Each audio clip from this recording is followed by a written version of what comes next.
Yo, you guys, it's Blacklist of the Abyss, and this is my review for Infinite Stratos Season 2, Episode 7. Now, this one, it starts off with, we actually meet Kanzashi for the first time. She's working on her IS, and Tatanashi's kind of watching her as she leaves.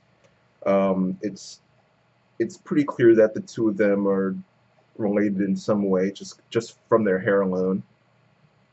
Plus, a couple episodes ago, Tatanashi mentioned that she had someone she wanted Ichika to help, so it's clear they have some sort of relationship. Um, Also, she's watching her, so after this little opening scene with Kanzashi and Tatanashi, there's this girl Mayuzumi, some random girl, and she approaches Hoki and Ichika, and apparently her sister wants to interview them for a magazine and do a little photo shoot. And apparently personal IS pilots do this kind of thing all the time. Model, become idols, stuff like that. Apparently they're usually pretty famous and they do stuff like this all the time. And this is when Rin comes out of nowhere because, like I mentioned a while ago, she's not even in their class, which Chifuyu points out when she comes in. But Rin's done some photo shoots before too, and she offers to show her pictures to Ichika, and he says no. So that made my day right there. Ichika saying he didn't want to see her pictures, but she ended up showing them to him anyway. So oh well. But there after this, we don't really get an answer at that particular point in time. Hoki and Ichika don't decide till later what they're gonna do. But after this, we end up going to Kanzashi's class, and we learn that there's going to be an event for only people who have personal ISs. And we learn that Kanzashi, she has a personal IS, but it's not up and running yet. It's still not functional. But after this scene, we switch yet again to Hoki and Ichika. This is when we finally get our answer. We learn that Hoki doesn't want to do the interview, but then Mayuzumi comes in and says that as compensation for doing the interview, doing the photo shoot, they were going to give the two of them 2 tickets for this 3-star restaurant. And so, the prospect of having dinner with Ichika instantly changes her mind, so she decides to do the interview. And right after this, we do actually see their interview. We see the photo shoot. It was okay. The interview portion was just okay. I mean, nothing too worth mentioning there. Ichika wants to protect his friends. Pretty.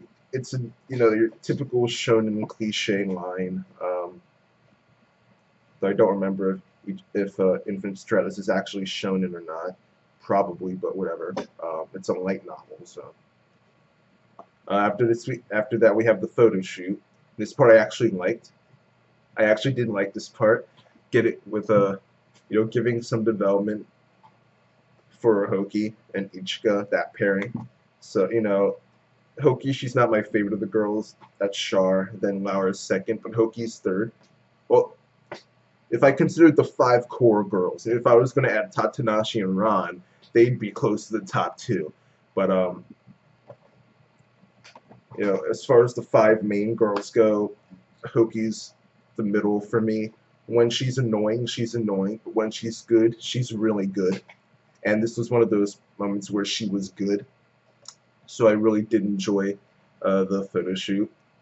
And after this, they end up walking back to IS Academy, and her heel breaks, and she ends up spraining her wrist. Or not her wrist, wow. She ends up spraining her ankle. And she ends up having to be carried back by Ichika, and she ends up falling asleep on his back, and she ends up admitting that she likes him. And Ichika's reaction isn't exactly your typical reaction. He either just didn't hear her, and he only heard her mumbling, or he heard her, but he just didn't take it the right way at all. I wouldn't be surprised with either one, to be honest, but I'm probably leaning towards the latter. He heard her, he just didn't think anything of it, because rather than being a loser, he's more like an idiot. Like, for instance, the series Nisekoi, Raku, he's a loser. Okay, when someone confesses to him, he's actually asleep and he doesn't hear them, okay? But when it comes to Ichika, he's just a moron. So I would probably assume that he did hear her, he just didn't think anything of it. But after this, we end up going to Squall and Maruka. And in Maruka's room, there are a bunch of empty bottles, and the label on them says medical nanomachines. Plus, we see some used syringes as well. So Maruka's been, you know, injecting herself with nanomachines. Not really sure how that's going to work out, but hey, do what you want, I guess. But Squall ends up coming in, and she confronts Maruka about how she had unauthorized contact with Ichika. And she pretty much tells her, hey, I understand that at times you want to be Maruka or Amora, but I need you to be M right now. Okay, as long as you're with us, I need you to be M. And we end up learning that Maruka, she has some type of grudge against Ichika and Chifuyu. And when it comes to Ichika, he's really weak. He's really, really weak. So she feels as though she can kill him whenever she wants, which is true, because he's weak. But Chifuyu is the one she really wants to take out now. Apparently she has this score she wants to settle with her. And Squall is kind of questioning that, saying, hey, Chifuyu doesn't even have her IS right now. Is she really a threat? And that makes Maruka pretty angry. She starts attacking Squall. Well, Squall attacked her first, but after that comment, she actually attacks Squall. And Squall, it doesn't work. Squall's able to dodge her and avoid her pretty easily. But she says not to underestimate Chifuyu, not to underestimate her, and to not underestimate Chifuyu. Just because she doesn't have her IS anymore doesn't mean anything, because she's still stronger than Squall. So that was interesting to hear. We haven't legitimately seen Chifuyu in action, but hopefully that'll happen soon. I think it happens in Volume 8 of the light novels a little bit. I've read the first 3 chapters, but not the 4th one, so I don't know what happens after that, but we do see a little bit of her, and that's not really technically it's a spoiler, but not really. It's not really that big of a deal at all. But speaking of Chifuyu, we end up seeing Ichika confront her after this, and he asks her, is it possible that 2 of us aren't the only ones in our family? Is it possible that we would have a little sister? And Chifuyu kind of just denies it. The way she reacted, you can't really tell if she's hiding something or if she just doesn't think they have other family. I'm interested to see what Chifuyu knows, though. I don't think that'll come up for a while longer, but it's something interesting there. And after this, we learn that from Chifuyu in class that the personal IS tournament is going to be a tag team tournament, and the purpose of it is to have the personal IS users increase their skills, because Phantom Task is trying to take personal ISs, and they don't want them to be beaten as badly as Ichika. So they're having this tournament. And after this, Rin and Char, they try to, not really bribe Ichika, but get on his good side so that he picks them as their partner. And Ichika is kind of oblivious to the whole thing. He doesn't realize what they're trying to do, so their attempts ended up failing. And after this, Tatanashi approaches Ichika. And this is when we learn about that thing she mentioned a couple episodes ago about how she wanted him to, she brought up this girl that she wanted Kanzashi is her sister, and she wants Ichika to partner with Kanzashi and try to cheer her up and things like that. Her relationship with Kanzashi isn't exactly the best, but Kanzashi's feelings towards Ichika are even worse, because the people who are making her IS are the same people who made Byakushiki, Ichika's IS.